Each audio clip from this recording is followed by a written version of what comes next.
So, syempre nagbabalik ang energy at nagbabalik ang programang may pakialam sa diskusyong pangkabataan at sa mga trending issues ng ating bayan. At dahil tuloy-tuloy nga ang pagbabalik ng inyong Schoolmates Barkada sa ating mga schools ngayon, ay titiyakin naming laging fresh, just like me, ang diskusyong inyong mapapanood at mapapakinggan. Ngayong araw, ang inyong Schoolmates Barkada ay nandito muli sa, drumroll please, Francisco P. Felix Memorial National High School! I love it, guys. I love it. Love it! Ayan. Kaya naman abangan ang isa na namang mainit na talakayan ngayong araw dito lang sa Schoolmates!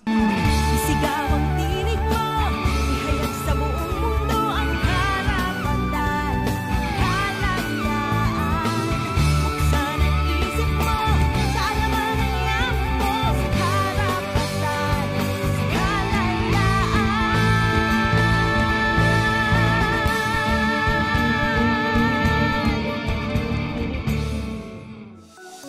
Schoolmates, parte na nga daw ng ating educational system ang pagsusuot ng school uniforms at dahil dito, we feel secured, united, and equally belong in all aspects of our school life. Pero may ilan din sa atin na nais na mas ma-express ang kanilang mga sarili at mas nagiging komportable nga daw kung walang uniform sa mga paaralan.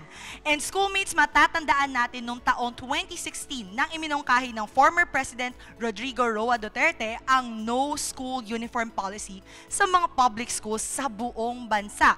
Makakatulong nga daw ito na mabawasan ang gastusin ng mga mag-aaral.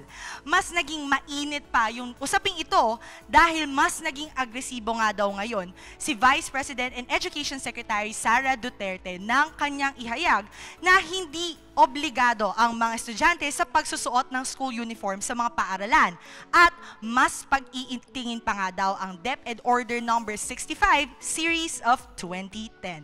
Ayon sa kalihim, ito nga raw ay makakatulong upang mas makabangon ang lahat dulot sa pandemya. At kasabay nga nito ay ang pagkakaroon ng gender-free uniform policy sa ibang paaralan. And under this policy, binibigyan ng kalayaan ng mga estudyante na magsuot ng uniforme ayon sa kanilang kinikilalang kasarian.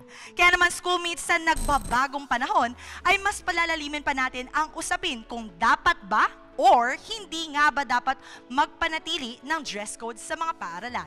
At yan ang pag-uusapan natin kasama ang mga schoolmates natin dito sa, where is it? Francisco P. Felix Memorial National High School!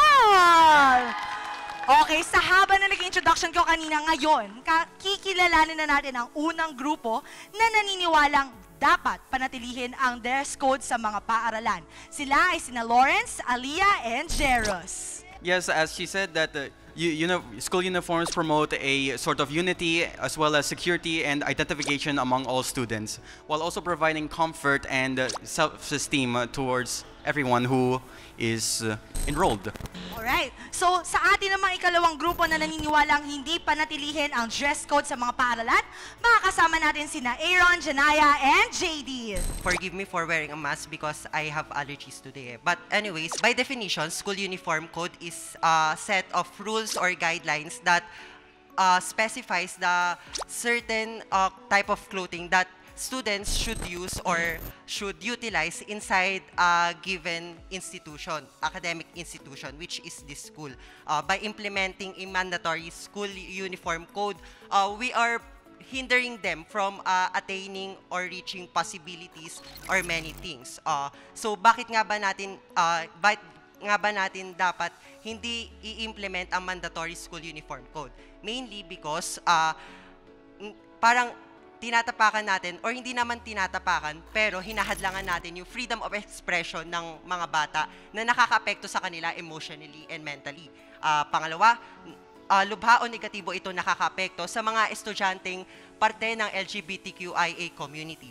Pangatlo, hindi naman lahat may kakayahang bumili ng sapat na uniform na susuotin nila para sa loob ng room. At pang-apat, mas nadadagdagan pa nga minsan yung kaso ng bullying at diskriminasyon dahil dito sa school uniform code na ini-implementa natin. At panglima naman ay hindi man sa lahat ng pangyayari, pero may mga pangyayari na nakakaapekto ito o nakakadungis ito sa pangalan ng school natin. Alright, napakinggan natin ang pambungad ng magkabilang panig. Pero schoolmates, hindi lang sila ang may pakialam sa topic ngayon. So syempre, kayong lahat, or yung mga school uniforms today at sa mga Miss Sem Break Chat, makijoin din kayo dahil kasama rin ang mga schoolmates natin dito sa Francisco P. Felix Memorial National High School. Maging sila ay may pagkakataon na magbigay ng kanilang sariling opinion or magtanong sa ating mga debaters mamaya. Kaya naman, abangan nyo lamang yan. Maaari rin po tayo makisali sa ating diskusyon sa ating mga schoolmate netizens. I-like at i-follow kami sa aming Facebook social media pages at schoolmates and at PTVPH kung saan magpadala lamang po kayo ng inyong mga komento. Umpisa pa lamang yan ng ating talakayan. Marami pang dapat abangan sa pagbabalik lamang ng Schoolmates!